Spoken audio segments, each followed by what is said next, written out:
வேளம் இளைஞனாகிய எல்லாம் வல்ல ஸ்ரீ கடுகாசலமூர்த்தி பெருமானுடைய திருவருளினால் வெளிவந்து கொண்டிருக்கும் இந்த ஞானச்சாரலில்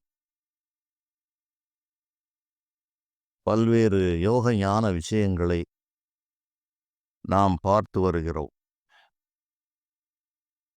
அந்த அடிப்படையில் இன்று நாம் பார்க்க இருப்பது காலன் என்ற யமதர்மன் என்று ஒருவர் இருக்கிறாரா, அந்த காலனுக்கு தூதர்கள் என்று இருவர் இருக்கிறார்களா, இது கற்பனையா அல்லது உண்மையில் நடக்கிறதா என்பதற்கான விளக்கத்தை இன்று நாம் பார்க்க இருக்கிறோம். நம் நாட்டிலே ஞானிகள் பலர் பல ஆயிரக்கணக்கான ஆண்டுகளுக்கு முன்பிருந்து ஒரே விஷயங்களை வெவ்வேறு காலகட்டங்களில் மீண்டும் மீண்டும் வலியுறுத்தி கொண்டே வந்திருக்கிறார்கள். அவர்களுக்கு மக்களை திசை திருப்ப வேண்டும் என்று எந்த நோக்கமும் இல்லை. தவறான செய்திகளை கூற வேண்டும், மக்களை அறியாமையில் வைக்க வேண்டும் என்ற எண்ணங்களும் இல்லை. தான் என்ன கண்டோமோ, தாங்கள் என்ன அனுபவித்தார்களோ அதை பின்னால் வருகிற தலைமுறையினர் புரிந்து கொண்டு அந்த விஷயங்களை தெரிந்து ஆராய்ந்து அந்த துன்பங்களில் இருந்து விடுபட வேண்டும் என்ற உயர்ந்த நோக்கத்தில் அவர்கள் தங்களுடைய கருத்துக்களை அவ்வப்பொழுது பதிவு செய்து வைத்துவிட்டு சென்றார்கள். அதைத்தான் இன்று நாம் ஒரு ஆதாரமாக எடுத்துக்கொண்டு ஆய்வு செய்கிறோம், பேசுகிறோம். அது உண்மை என்று காணவும் முடிகிறது. அதனால் இந்த சுருதி வாக்கியம் என்ற இந்த ஞானிகளால் சொல்லப்பட்ட இந்த வாக்கியங்கள் காலங்கள் கடந்தும் உண்மையாக நிற்பவை.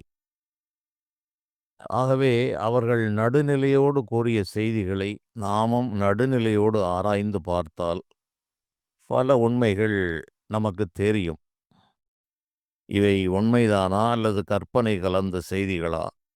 ஒரு செய்திக்கு பின்னால் மேலும் மேலும் அதை கற்பனைகளை சேர்ப்பது என்பது பொதுவாக மனித வழக்கம்.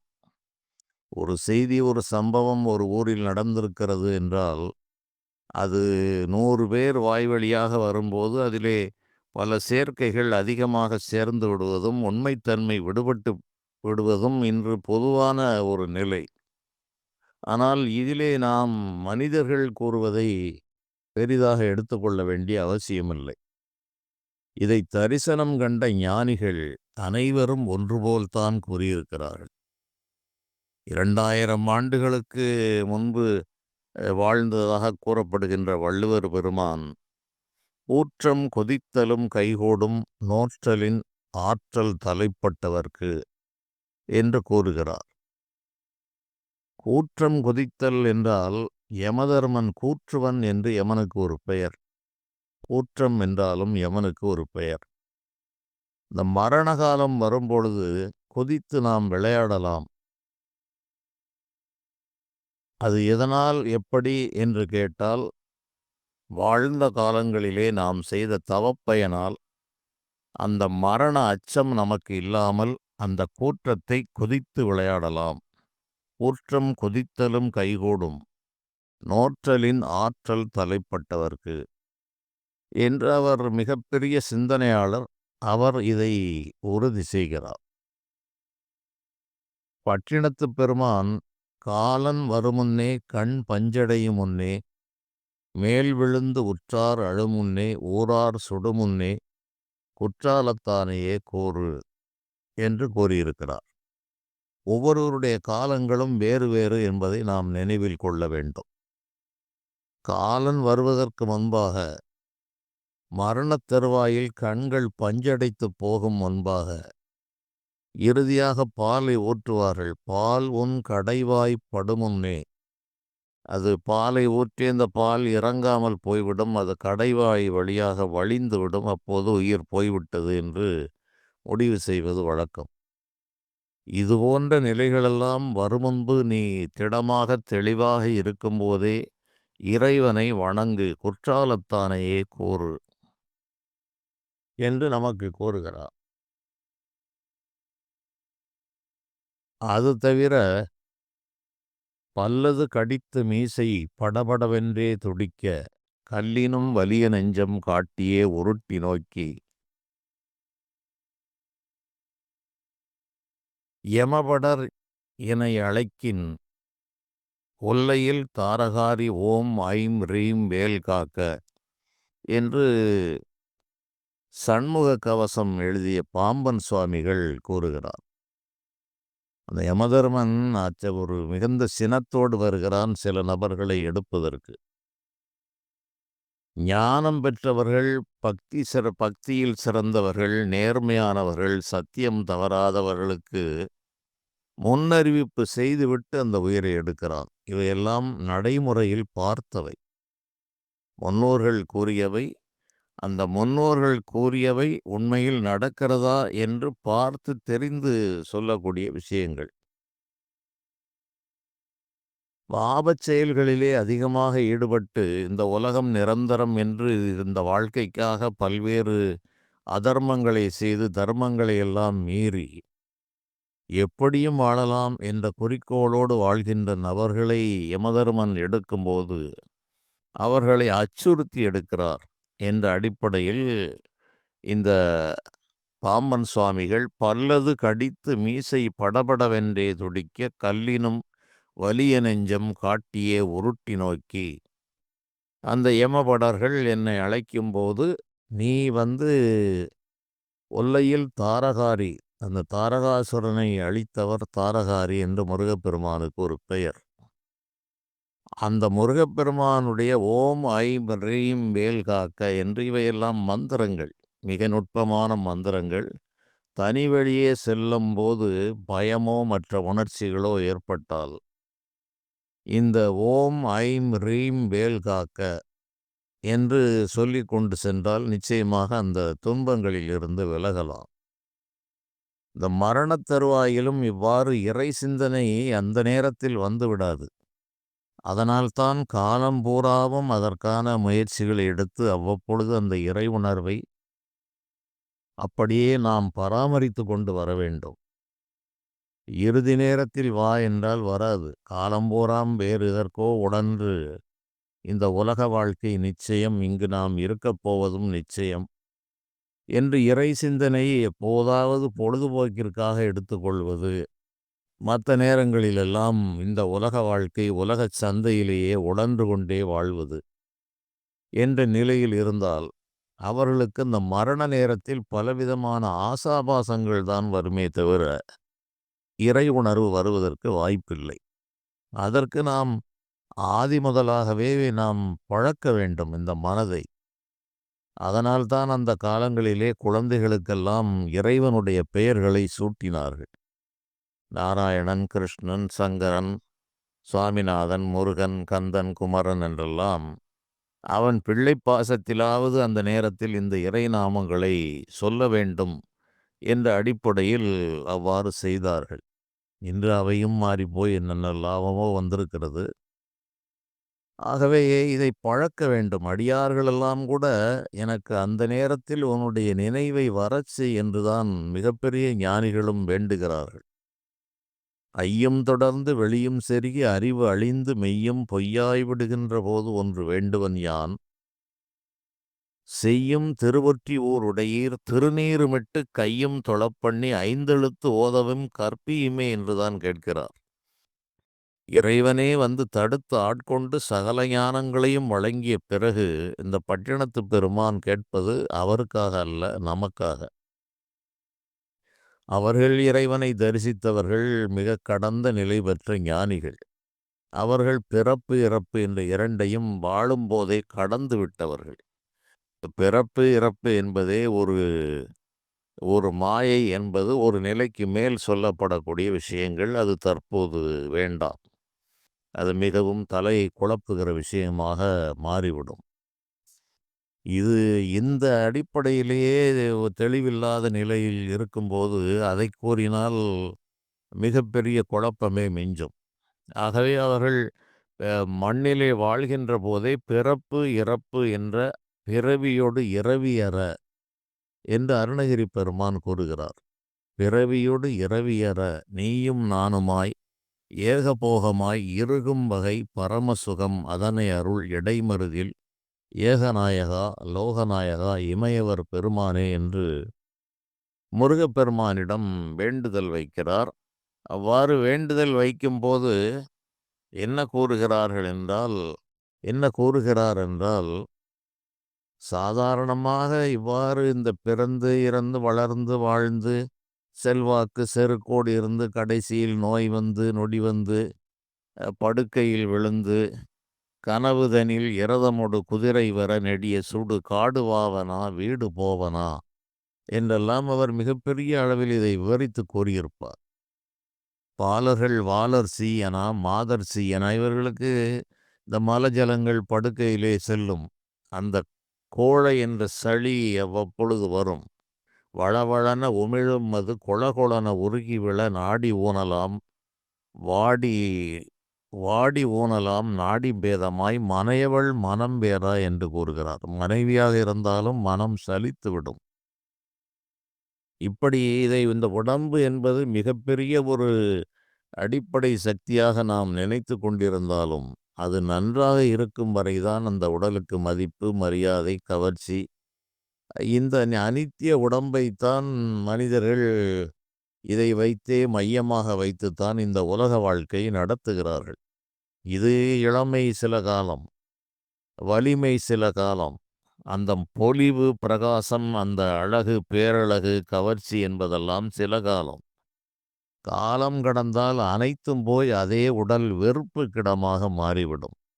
நாறாமல் நாரி நழுவும் புழுக்கூடு என்று ஞானிகள் கூறுகிறார்கள்.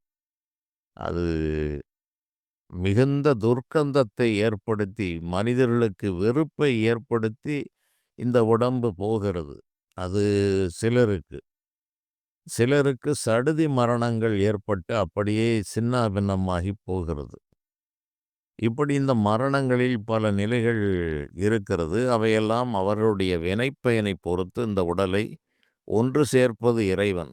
அதை பிரிக்கும் பொழுது இது காயப்பை கட்டி அவிழ்க்கும் கண்ணுதல் காணுமே என்று திருமூலர் பெருமான் கூறுகிறார். இந்த காயம் என்ற உடம்பு பையை கட்டுகிறவரும் அவர்தான், அவிழ்க்கின்றவரும் அவர்தான். கட்டுகின்றவாறும் அது அவிழ்க்கின்றவாறும் சிமிட்டலைப்பட்டு உயிர் போகின்றவாறும் என்று கூறுவார். கண்ணை இமைக்கின்ற நேரத்தில் அந்த உடம்பை விட்டு உயிர் போய்விடுகிறது. இதுபோல மிகப்பெரிய நுட்பமான வேலையை செய்ய ஒரு மிகப்பெரிய ஆற்றலாளன் ஒருவன் இருக்கிறான் என்பதை இந்த மனித மனதை புரிந்து கொள்ள விடாமல் மறைப்பதே இறைவனுடைய வேலை. அதுதான் மறைப்பு சக்தி, ஆவரண சக்தி என்றெல்லாம் மாயா சக்தி என்றெல்லாம் கூறுவார்கள். இது நிரந்தரமாக மனிதர்கள் மனதிலே தங்காது. வாடகைக்கு வந்த இடம், விசாவோடு வந்த இடம், இணைப்பயனை கொண்டு வந்த இடம் இந்த உலகம் என்ற உண்மை மனித மனதில் மறைக்கப்படும். இது என்றென்றும் இங்கு இருந்தது போன்ற உணர்வும், இந்த ஊர் உலகம் சுற்றம் இனம் மொழி நட்பு நாடு இவையெல்லாம் நமக்கு என்றென்றும் நிரந்தரம் என்றும், போனவன் போய்கொண்டிருக்கிறான் நாம் மட்டும் தெளிவாக இருப்போம் என்ற ஒரு எண்ணமும் மனிதர்களுக்கு இறைவனால் வைக்கப்பட்டது. அதிலிருந்து வெளிவருவது என்பது அவ்வளவு எளிதான காரியம் அல்ல. உடைய ஞானிகளெல்லாம் அதை கடந்து நின்றார்கள். அதை கடந்து நின்று இந்த பிறப்பு இறப்பை பற்றிய தெளிவில்லாமல் ஞான வாயிலுக்குள் நுழையவே முடியாது. என்னிடம் அந்த காலம் தொட்டு கேட்பவர்கள் இருக்கிறார்கள். ஞானம் என்று வந்தவுடன் நான் இதைத்தான் ஆரம்பிப்பேன். இதிலேயே அரண்டு மிரண்டு ஓடிவிடுபவர்கள் நிறைய பேர் உண்டு. இவர் என்னடா மரணத்தை பற்றியே கூறுகிறார்? நான் மட்டும் கூறவில்லை, ஞானிகள் அனைவரும் இந்த மரண ரகசியம் தெரிந்த பிறகுதான் ஞான வாயிலுக்குள்ளே நுழைய முடியும். பிறப்பு ரகசியமும் தெரிய வேண்டும், இறப்பு ரகசியமும் தெரிய வேண்டும். அந்த உடம்புக்குள்ளே இருக்கிற ஆவி உடலை பற்றி தெரிய வேண்டும். இந்த உடம்பு எப்படி வாழ்கிறது, எந்த அடிப்படையில், எந்த உத்தரவின் பேரில் இந்த உலக வாழ்வு நடக்கிறது என்கிற உண்மையெல்லாம் தெரிய வேண்டும். இவை ஒன்றுமே தெரியாமல் ஏதோ கிடைத்ததை உண்பது, விதி வந்தால் போவது என்று இருப்பதும், இந்த உலக வாழ்க்கையிலே, இந்த மண்ணிலே நீடித்து இருந்து விடுவதற்காக பல்வேறு உபாயங்களை, வழிமுறைகளை நாடுவதும், பல நபர்களை நாடிச் சென்று இந்த நிலையற்ற உலகத்திலே மீண்டும் ஒரு எக்ஸ்டென்ஷன் வாங்கிவிடலாமா? அல்லது நமக்கு அளக்கப்படாத ஒன்றை சரி செய்து விடலாமா? என்று அலமந்து அலைகின்ற ஒரு நிலையை மனிதர்களுக்கு இறைவனே வைத்திருக்கிறார். அனைவருக்கும் சக்தியை வழங்குகின்ற இறைவன் இவனோடு தான் இருக்கிறார். இவனை படைத்து அனுப்பும்போதே இவனுடைய விதி, அனுபவங்களை எல்லாம் அவர் முடிவு செய்தே அனுப்புகிறார். அவ்வாறு இருக்கும்போது அந்த இறைவனிடமே தான் இவன் நேரடியாக கேட்டு பெற வேண்டும். இறைவனை காண முடியாது என்ற நிலையில் இறை அருளை முழுமையாக பெற்ற ஞானிகளோடு சென்று இவர்கள் கேட்கிறார்கள், கோரிக்கைகள் வைக்கிறார்கள்.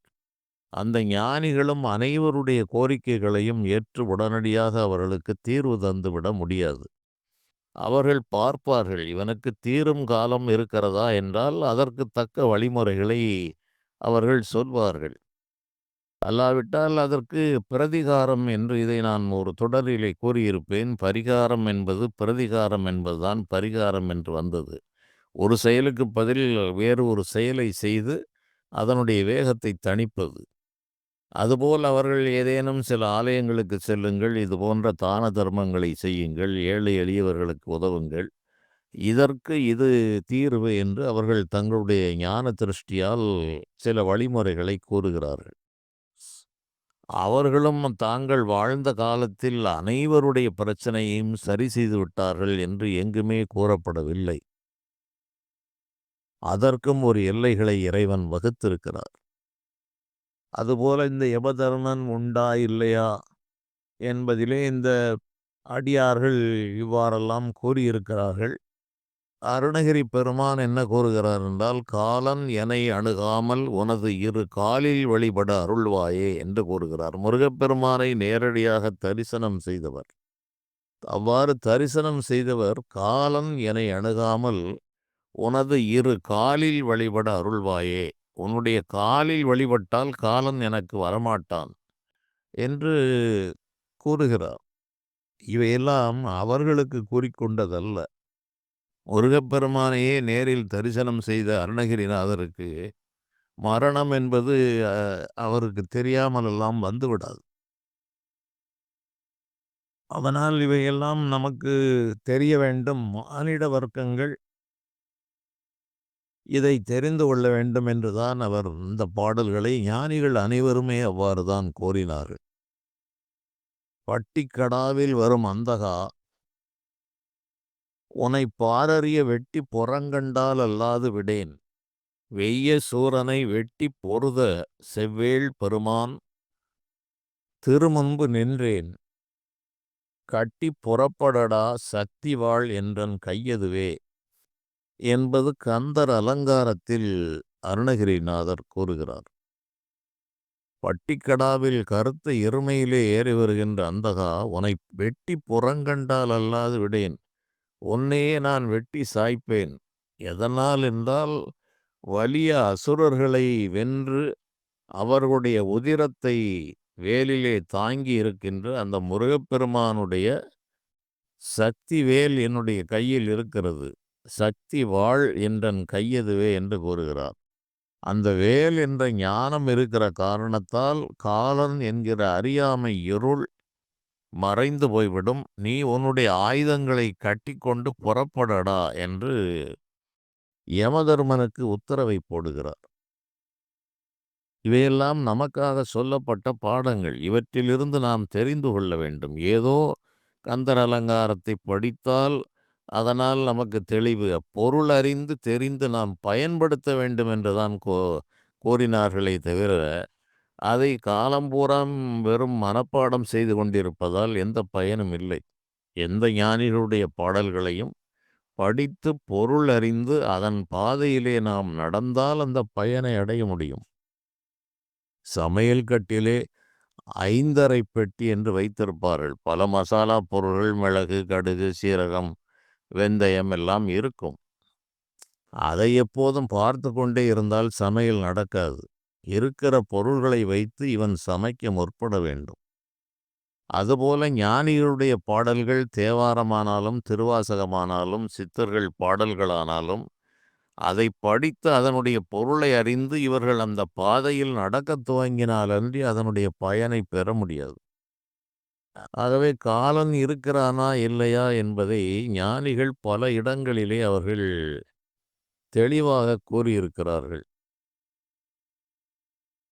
பட்டினத்துப் பெருமான் இந்த உடல் கூற்று வண்ணம் என்று பாடுகின்ற போது கூட, வளர்பிறை போல எயிரும் சடையும் ரோமமும் சடையும் சிறு குஞ்சியும் விஞ்ச, மாமலை போல் யம தூதர்கள் வந்து வலைகொடு வீசி உயிர்கொடு போக, மடியில் விழுந்து மனைவி புலம்ப மாழ்கினரே இவர் காலம் அறிந்து என்று அவர் கூறுகிறார்.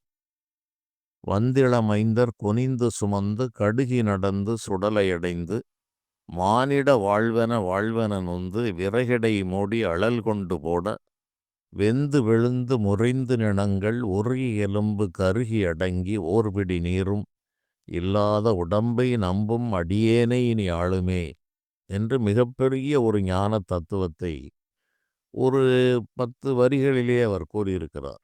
எவ்வளவு ஒரு உயர்ந்த ஒரு ஞான தரிசனம் என்பதை இந்த பாடல்களை படித்து உணர வேண்டும். சும்மா அவர்கள் ஏதோ எதுகை மோனைக்காகவோ அல்லது ஏதோ ஒரு பொழுதுபோக்கிற்காகவோ கூறவில்லை. இந்த மனித சமுதாயம் உணர்ந்து கொள்ள வேண்டும் என்றுதான் அவர்களெல்லாம் சிரமப்பட்டு இந்த பாடல்களை நமக்காக கூறி சென்றிருக்கிறார்கள். இது ஒரு பாடம். இந்த பாடத்தை படித்து முடித்த பிறகு இந்த பாடத்திற்கு மேலே உள்ள பாடங்களையும் அவர்கள் கூறியிருக்கிறார்கள். இவ்வளவு கூறுகின்ற அருணகிரிநாத பெருமான், மரணப் பிரமாதம் நமக்கில்லையாம் என்றும் வாய்த்த துணை கிரணக்கலாவியும் மயிலுமுண்டே, கெண்கிணி முகுள சரணப் பிரதாப சசிதேவி மங்கல்ய தந்து ரக்ஷாபரண கிருபாகர ஞானாகர சுர பாஸ்கரனே என்று ஒரு பாடலிலே குறிப்பிடுகிறார். இந்த மரணம் என்பது மானிடர்களுக்கு ஒரு மிகப்பெரிய ஒரு அச்சத்தை தருகின்ற ஒரு வேலை. அந்த ஒரு பிரமாதம் எல்லாம் நமக்கு இல்லை என்று கூறுகிறார். மரணப் பிரமாதம் நமக்கில்லையாம் என்றும் வாய்த்த துணை கிரணக் கலாபியும் மயிலுமுண்டே, சேவலும் மயிலும் எல்லாம் எனக்கு துணையாக இருக்கிறது. கெண்கிணி முகுள சரணப் பிரதாப சசிதேவி மங்கல்ய தந்து ரக்ஷாபரண கிருபாகர ஞானாகர சுர பாஸ்கரன் என்று முருகப்பெருமானை அந்த இந்திராணியினுடைய திருமாங்கல்யத்தையே காத்து, அந்த இந்திரனுடைய உயிரையும் ஜெயந்தனுடைய உயிரையும் காத்து, அந்த அடிக்கடி இந்த உதாரணத்தை அவர் கூறுகிறார். இந்திராணி மங்கல்ய தந்து ரக்ஷாபரண கிருபாகர ஞானாகர சுரபாஸ்கரன் என்று கூறுகிறார். இந்திராணியினுடைய மாங்கல்யத்தை காத்தவர் அந்த முருகப்பெருமான். இப்படியெல்லாம் நமக்கு பல தத்துவங்களை சொல்லிவிட்டு இந்த மரணப் பிரமாதம் எனக்கு இல்லை என்று கூறுகிறார். வேலாயுதன் சங்கு சக்கராயுதன் விரிஞ்சனரியா சூலாயுதன் தந்த கந்த சுவாமி சுடற்குடுமி காலாயுதக் கொடியோன் அருளாய கவசம் உண்டு என்பால் ஆயுதம் வருமோ யமனோடு பகைக்கினுமே என்று அவருடைய பாடல் கூறுகிறது. அப்பர் சுவாமிகள் நாமார்க்கும் கொடியல்லோம் நமனை அஞ்சோம் நரகத்தில் இடர்ப்படோம் ஏமாப்போம் பிணியறியோம் பணிவோம் அல்லோம் இன்பமே எந்நாளும் துன்பமில்லை என்று அரசன் அழைத்ததற்கு அவர் பதில் கூறியதாக நம்முடைய வரலாறு கூறுகிறது. அரசன் அழைக்கிறார். ஆனால் உன்னுடைய கொடி நாம் யாருக்கும் கொடியல்லோம். உன்னுடைய குடிமக்களிலே நான் ஒருவன் அல்ல. நமனை அஞ்சோம் யமனுக்கே நான் அஞ்சு போவதில்லை. நமனை அஞ்சோம் ஏமாப்போம் பிணியறியோம் பணிவோம் அல்லோம். உனக்கு நான் பிணி மூப்பெல்லாம் இல்லை. உனக்கு பணிய வேண்டிய அவசியமும் இல்லை. எதனால் இவ்வாறு இவர்களுக்கு இந்த உறுதித்தன்மை வந்தது என்றால், எனக்கு எப்படி வந்தது என்பதை அவரே விளக்குகிறார். தாம் யார்க்கும் கொடியல்லா சங்கரன். சங்கரனாகிய சிவபெருமான் பிறருக்கு அவருக்கு மேலாக ஒருவன் இல்லை. ஆகவே அவர் தாம் யார்க்கும் கொடியல்லா சங்கரன். நற்சங்க வெண்குழையை ஓர் காதில் கோமார்க்கே நாம் என்றும் மீளா ஆளாய் கொய்மலர் சேவடியினை குறுகினோமே. தனக்கு மேலே தலைவனே இல்லாத ஒரு மிகப்பெரிய தலைவனுடைய திருவடிகளிலே நான் இருக்கிறேன். அவ்வாறு இருக்கின்ற போது வாழ்ந்து மடிகிற மானிடனாகிய உனக்கு நான் அஞ்ச வேண்டிய அவசியமில்லை. உன்னிலும் வலியவனாகிய யமதர்மனுக்கே நமனையும் அஞ்சோம் என்றே அவர் கூறுகிறார். அதைப் போலத்தான் இந்த அருணகிரி பெருமான் வேலாயுதன் சங்கு சக்கராயுதன் விரிஞ்சனரியா சோலாயுதன் என்று முருகப்பெருமானை அவர் வேலை ஆயுதமாகக் கொண்டிருக்கிறார். சங்கு சக்கராயுதன் விரிஞ்சன் அரியா சோலாயுதன் தந்த கந்த சுவாமி. சங்கு சக்கரத்தை உடைய திருமாலும் விரிஞ்சன் என்று சொல்லுகிற பிரம்மனும் அறிய முடியாத சிவபெருமான் தந்த கந்த சுவாமி சுடற்குடுமி காலாயுதக் கொடியோன். இதில் வார்த்தை நுட்பங்களையும் கவனிக்க வேண்டும். இவர்கள் ஞானத்தை கோரினாலும் அந்த தமிழோடு விளையாடி இருக்கிறார்கள். அந்த கந்த சுவாமி தந்த சுடற்குடுமி காலாயுதக் கொடியோன். அந்த காலாயுதக் கொடியோன் என்பது சேவல் கொடியை அவ்வாறு குறிப்பிடுகிறார். இந்த சேவலுக்கு காலில் தான் வலிமை அதிகம். அதனால்தான் இந்த சேவல் சண்டை என்று அதிலே கத்தியை கட்டிக்கொண்டு இந்த சேவல் சண்டையெல்லாம் நடக்கும். அந்த காலையே ஆயுதமாக வைத்திருக்கிற அந்த சேவல் கொடியோன் அருளாய கவசம் உண்டு என்பால், அவருடைய அருள் கவசம் என்னிடம் இருக்கிற காரணத்தால் ஆயுதம் வருமோ யமனோடு பகைக்கணுமே. மனிதர்களோடு உள்ள பகை என்பது சாதாரணம். யமனோடு பகைத்தாலும் கூட என்மேல் ஆயுதத்தை யாரும் பிரயோகிக்க முடியாது. காரணம் என்ன என்றால், முருகப்பெருமானுடைய அருள் கவசம் என்மேல் சுற்றப்பட்டிருக்கிறது. அது எப்போதும் காத்து நிற்கிறது. இப்படியெல்லாம் மிகப்பெரிய தத்துவங்களை உள்ளடக்கி சொன்னார்கள். இந்த மானிட வாழ்வினுடைய அனித்தியத்தை மீண்டும் மீண்டும் கூறினார்கள். இவற்றையெல்லாம் நான் கூறுகிறேன் என்றால் உடனே இவை ஒரு தகவலுக்காக நான் கூறுவதே தவிர, இதை கேட்டு அனைவரும் வாழ்க்கையை வெறுத்துவிட்டு சென்று விட வேண்டும் என்ற நோக்கத்தில் நான் கூறவில்லை. அன்று தொட்டு பலர் கேட்பார்கள். சிலருக்கு இதை கேட்பதற்கே அஞ்சி மரணம் என்ற வார்த்தையை கேட்டவுடன் அப்படியே அர்ச்சுனன் பேர் 10 என்று ஓடிவிடுபவர்களும் நிறைய நான் பார்த்திருக்கிறேன். இவரிடம் போனால் சில விஷயங்களை கேட்டுவிட்டு அதன் பிறகு இவர் கதையை ஆரம்பிப்பார். அவர்கள் வாழ வேண்டும் என்று வாழ வேணும் என்றலோ மகிழ்ந்திருந்த மாந்தர்கள் காலன் ஓலை வந்தபோது கைகலந்து நின்றிடும் ஆலமுண்ட கண்டர் பாதம் அம்மை பாதம் உண்மையே என்றெல்லாம் ஞானிகள் மீண்டும் மீண்டும் இதைத்தான் வலியுறுத்தியிருப்பார்கள். காலன் வருவானப்பா, உனக்கு விசா முடிந்து விட்டால் தூக்கி விடுவான். நீ வீடெடுத்து வேள்வி செய்து மெய்யினோடு பொய்யுமாய் மாடுகன்று மக்கள் சுற்றம் என்று மகிழ்ந்திருக்கும் மாந்தர்கள் நாடு பெற்ற நடுவர் கையில் ஓலை வந்தழைத்திடில் ஓடு பெற்ற தவ்விலை பெறாது காணும் உடலமே.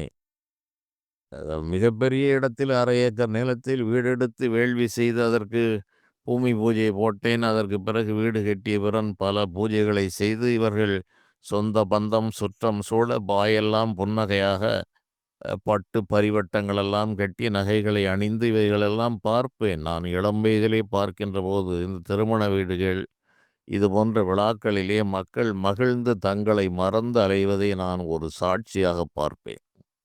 இவற்றிலெல்லாம் எனக்கு இளமை முதல் ஈடுபாடு இருக்காது, இல்லை. அப்போதே அப்படி இப்போது சுத்தமாக இருக்காது. அது ஞானத்திலே வெந்து போனவனுடைய மனம். ஆகவேதான் ஞானிக்கு மங்கலம், இல்லறத்தாருக்கு அமங்கலம். ஞானிக்கு அமங்கலம், இல்லறத்தாருக்கு மங்கலம் என்றெல்லாம் சொல்லுவார்கள். ஞானிகள் எப்போதும் இந்த தேகம் ஒன்றுக்கும் உதவாத மண்டை ஓட்டிற்கு மேலே சுவரை வைத்திருக்கிறார்கள் என்று சிந்தனை செய்யும். மேலே சுவர் என்று இந்த தசையின் ஆறுகளை வேய்ந்து தோலால் சுவர் வைத்து 4 காலில் சுமத்தி 2 காலால் எழுப்பி வளைமுது ஓட்டி கைநாற்றி நரம்பால் ஆர்க்கையிட்டு தசை கொண்டு வேய்ந்த அகம்பிரிந்தால் வேளால் கிரிதொலைத்தோன் 2 தாளன்றி வேறில்லை என்று அருணகிரி பெருமான் கூறுகிறார். தோலால் சுவர் வைத்து 4 காலில் சுமத்துகிறார். 6 நாளும் 10 சுவாசங்கள். அது பிராணன், அபானன், வியானன், உதானன், சமானன், நாகன், கூர்மன், கிரிகரன், தேவதத்தன், தனஞ்சயன் என்று 10 வாயுக்களை சுமத்தி கைநாற்றி நரம்பால் ஆர்க்கையிட்டு தசை கொண்டு வேய்ந்த அகம்பிரிந்தால் இந்த வீடு பிரிந்துவிடும். அந்த வீடு குலையும் முன்னே வந்து என்னை காத்தருளே என்றெல்லாம் வேண்டுகிறார். உயிர் மங்கு பொழுது மயிலின் மிசை வரவேண்டும் என்றெல்லாம் கூறியிருப்பார்கள். இவற்றை பல விதங்களில் நாம் எடுத்துக்கொள்ள வேண்டும். மனித வர்க்கத்திற்காக கூறிய இரக்கத்தோடு கூடிய பாடல்கள், நாம் துதிப்பதற்காக கூறிய வார்த்தைகள். அவர்கள் தங்கள் நிலையை வெளிப்படுத்துவார்கள். அவ்வாறு வெளிப்படுத்தும் போதுதான் காலனுக்கெல்லாம் நான் அஞ்சப் போவதில்லை என்பார்கள். மரணப் பிரமாதம் நமக்கு இல்லை என்பார்கள். அவர்கள் உயர்ந்த நிலை பெற்றிருக்கிறார்கள். ஆனால் சாமானிய நிலையில் இருப்பவர்களுக்கு வழி சொல்லித் தருகிறார்கள். நீ இறைவனை பிடித்து கொண்டால் உனக்கு இந்த ஜனன மரண அச்சங்கள் தீரும். அவற்றை நீ எளிதாக கடக்கலாம். அந்த நேரத்தில் உனக்கு இறைவன்தான் உதவ முடியுமே தவிர வேறு எவரும் வந்து சுற்றிலும் வந்து யார் வந்து வினவிலும் வாய் திறவாதே அந்த காலம் அடைவதன் முன்னம் என்று ஆழ்வார்கள் கூறுகிறார்கள். வைத்த பொருள் ஒன்று உண்டாயின் சொல்லு சொல்லு என்று சுற்றுமிருந்து ஆர்வந்து வினவிலும் வாய் திறவாதே அந்த காலம் அடைவதன் முன்னம் ஆர்வம் என்பதோர் கோயிலமைத்து மாதவன் என்னும் தெய்வத்தை நாட்டி ஆர்வம் என்பதோர் பூவிட வல்லார்க்கு அரவதண்டத்தில் உய்யலும் மாமே என்று திருவாய்மொழி கூறுகிறது. அப்போதும் கூட மனிதர்கள் கணக்கு வழக்கெல்லாம் எழுதுகிற இது மனதிலே வைத்திருப்பார்கள். சோர்வினால் பொருள் வைத்தது ஒன்று உண்டென்றில் அவன்கிட்ட கொடுத்தியா, இவன்கிட்ட கொடுத்தியா, எவ்வளவு கொடுத்துருக்க, என்ன ஏது என்று மக்கள் அப்போதும் அந்த மரணத்தில் இருப்பவரிடம் அந்த பணத்தை தான் விசாரிப்பார்கள். சோர்வினால் பொருள் வைத்தது ஒன்று உண்டென்றால் சொல்லு சொல்லு என்று சுற்றிலும் இருந்து யார் வந்து வினவிலும் வாய் திறவாதே. இவனுக்கு நாக்கு உள்ளே இழுத்துவிடும். காலதூதர்களை பார்த்தவுடன் விழி செருகி அந்த கண்கள் உள்ளே போய்விடும். அதன் பிறகு இவன் பேச மாட்டான். அதனால்தான் ஞானிகள் எல்லாம் கூறினார்கள், ஐயம் தொடர்ந்து வெளியும் செருகி அறிவழிந்து மெய்யும் பொய்யாய் விடுகின்ற போது என்று கூறுகிறார்கள். அறிவழிந்து விடும். ஐயும் தொடர்ந்து சளி வந்து அந்த கபம் வந்து அந்த தொண்டை பகுதியிலே அடைத்து கொள்ளும். கபம்தான் கொல்லும் என்று கூறுவார்கள். விழியும் செருகிவிடும். காலனை பார்த்தவுடன் பயந்து கண்கள் செருகி போவது உண்டு.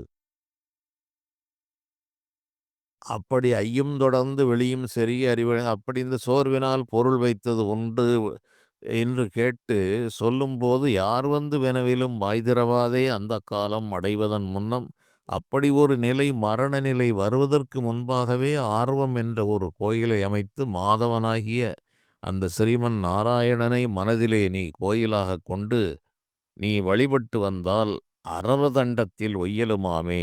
அங்கே நரகம் என்று சொல்லுகிற அந்த பகுதியில் நீ மாட்டிக்கொள்ளாமல் தப்பித்து கொள்ளலாம் என்று ஆழ்வாராதிகளும் கூறியிருக்கிறார்கள்.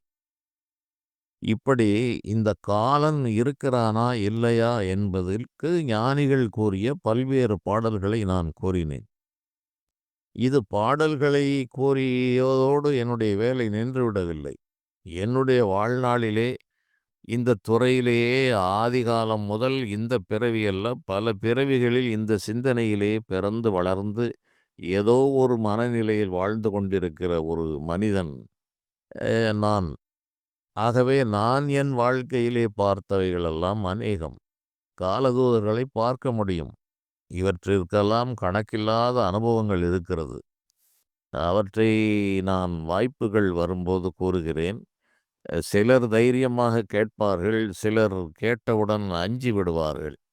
ஆகவே இது போன்ற விஷயங்களை நான் முன்பு வெளிப்படையாக கூறிக்கொண்டிருந்தேன். தற்போது பெரும்பாலும் யாருக்கும் ஜாதகங்கள் எல்லாம் பார்க்கின்ற நிலையை நான் கடந்துவிட்ட காரணத்தால் அவற்றை பார்க்கிற வழக்கம் குறைந்து போய்விட்டது. ஜாதகம் என்பதே சும்மா ஒரு ஊடகம்தான். பார்த்தவுடன் தெரிகின்ற ஒரு நிலைக்கு ஜாதகம் தேவையில்லை. அதற்கு மேல் என்னுடைய மனோ சஞ்சாரம் வேறு நிலைக்கு போய்விட்ட காரணத்தால் இவையெல்லாம் ஒரு 45, 50 ஆண்டுகளுக்கு முன்பு நடந்த விஷயங்களை நான் நினைவிலிருந்து எடுத்து கூறுகிறேன். தற்போது கூட அது நடந்து கொண்டுதான் இருக்கும். போய்க்கொண்டிருப்பவனுடைய காலம் தெரியும்.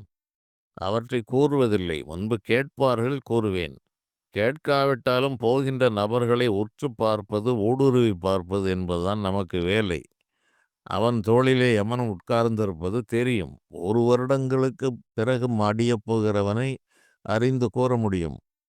1 வருடம் என்று மனித கணக்கில் இருந்தால் தேவர்கள் கணக்கிற்கு 1 நாள் தான் ஆகிறது. அவ்வாறு நடந்த சம்பவங்கள் எல்லாம் இருக்கிறது. அடுத்த வருடம் இவன் இருக்க மாட்டான் ஐயா என்று கூறி அந்த நபர் அவரிடம் போய் கூறிவிட்டார்.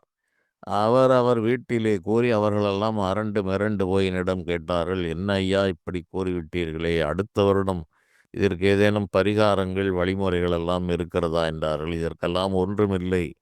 உங்களுடைய இறைவன் பொருள்களை அதிகமாக கொடுத்திருக்கிறார். பொருள் செல்வம் இருக்கிறது. அவருக்கு ஆயுள் இன்னும் ஓராண்டு தான். ஓராண்டில் முடிந்துவிடும் என்று அவர்கள் மிக வருந்தினார்கள். வருந்த வேண்டாம் அம்மா, மண்ணிலே பிறந்தவன் இறந்துதான் ஆக வேண்டும். அதற்கு முன்பாகவே அவருடைய அந்த அக்கவுண்டன்ட்டிடம் நான் என்னை அறியாமல் ஒரு பொது இடத்தில் கேட்டார் அந்த நபர். ஐயா, எங்கள் முதலாளிக்கு இப்படியெல்லாம் செய்யப் போகிறார். எப்படி உங்களிடம் கேட்டிருப்பார் அல்லவா என்று கேட்டார். நான் ஏதோ ஒரு மனநிலையில் இருந்தேன். என்னையா இப்படி போய் இந்த நேரத்தில் இருப்பதுன்னு 1 வருட ஆயுள். இதற்குள் எதற்கு இந்த வீண் வேலை என்று நான் பட்டென்று கூறிவிட்டேன். அவர்களெல்லாம் இந்த வாயில் வருகிற வார்த்தைகளை மிக கவனமாக பிடிப்பார்கள். நானோ ஒரு ஒரு ப ஒரு அரை பைத்திய பிராந்த நிலையில் ஏதேதோ கூறுவது வழக்கம். எனக்கு தோன்றுகின்ற விஷயங்களை கூறுவேன். நான் விண்வெளியிலே பார்க்கின்ற மனிதர்களை சிந்தித்துக் கொண்டு எப்படியோ சொல்வதுதான். அது என்ன நிலையில் சொன்னேன் என்பதெல்லாம் என்னால் கூற முடியாது. அப்படி நிலையில் கூறுவற்றை அவர்கள் அதை உறுதியாக பிடித்துக்கொண்டு பின்னால் எனக்கு சொல்லுவார்கள். அதுபோலவே நடந்ததெல்லாம் உண்டு. 1 வருடம் என்பது 1 நாள் தான். அந்த யமதர்மன் ஓராண்டுக்கு முன்பாகவே அவனை சுற்றி நிற்பார்கள். இவனுக்கு எந்த நேரத்தில், எந்த இடத்தில் இவன் உயிரை கவர வேண்டும், எப்படி கவர வேண்டும் என்றெல்லாம் அவர்களுக்கு விதி கொடுக்கப்பட்டிருக்கிறது. அதற்காக இவர்கள் எந்த நேரமுமே காலதூதர்கள் சூழ்ந்திருப்பார்கள். இதை நான் ஏற்கனவே கூறியிருக்கலாம். அல்லது கூறிய பதிவுகள் உங்களுக்கு வந்து சேராமல் இருக்கலாம். நான் ஏதோ பேசுகிறேன், அனுப்புகிறேன், வருகிறது. அவ்வளவுதானே தவிர என்ன பேசினேன் என்பதை மீண்டும் நான் கேட்டால்தான் எனக்கு நினைவிற்கு வரும். இவற்றுக்கு ஒரு திட்டமும் இல்லை, ஒரு சட்டமும் இல்லை. ஆகவே காலதூதர்கள் என்றோ வரக்கூடியவர்கள் அல்ல. இவற்றை விரிவாக நான் கூறியிருப்பேன். காலன் என்பவன் காலத்தை கணிக்கிறவன். எந்த சுகதுக்க நிகழ்ச்சிகள் அனைத்திற்கும் காலன் வேலை செய்கிறான். உயிரை எடுப்பது மட்டும் வேலை அல்ல. உங்களுக்கு ஒரு 1,00,00,000 ரூபாய் வர வேண்டும் என்றால், அந்த 1,00,00,000 ரூபாய் எப்படி வர வேண்டும், யார் அந்த சந்தித்து எந்த சூழ்நிலையில் அது நிகழ்ந்து உங்களுக்கு நடக்க வேண்டும் என்று காலத்தை நிர்ணயிப்பவன் காலன். அந்த நபரை, அந்த சம்பவங்களை நிகழ்த்துவதற்கு தூது சென்று அந்த நபருடைய மனதிலே இருந்து தூண்டி அந்த சம்பவத்தை நடத்துபவன் தூதன். இவர்களுடைய இறுதி வேலை உயிரை எடுப்பது. ஆனால் ஒவ்வொரு சுகதுக்க நிகழ்ச்சிகளிலெல்லாம் இவர்களுடைய பங்கு இருந்து கொண்டே இருக்கிறது. காலம் என்பது ஊருக்கு ஊர், தேசத்துக்கு தேசம் மாறுகிறது. விண்ணிலே ஒரு காலம் இருக்கிறது. மண்ணிலே ஒரு காலம் இருக்கிறது. மண்ணிலும் ஊருக்கு ஒரு காலம் இருக்கிறது.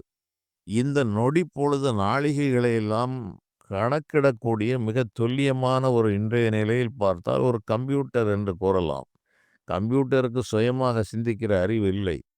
ஆனால் இந்த காலதூதர்களுக்கு இந்த காலத்தை கணிக்கின்ற ஆற்றல் இருக்கிறது. இவர்கள் எல்லா மனிதர்களையும் கண்காணித்து கொண்டுதான் சுகதுக்கங்களை நிகழ்த்தி கொண்டிருக்கிறார்கள். அது நல்லதும் அப்படித்தான், கெட்டதும் அப்படித்தான். மனிதர்கள் பொதுவாக காலதூதர்கள் மரணத் தருவாயில் மட்டும் வருவார்கள், மற்ற நேரம் ஓய்வறையிலே இருப்பார்கள் என்று ஒரு தவறான எண்ணம் இருக்கிறது. அப்படியெல்லாம் அல்ல. இறைவன் மனிதனை சுற்றி பல்வேறு கண்காணிப்பு நபர்களை எல்லாம் வைத்திருக்கிறார்.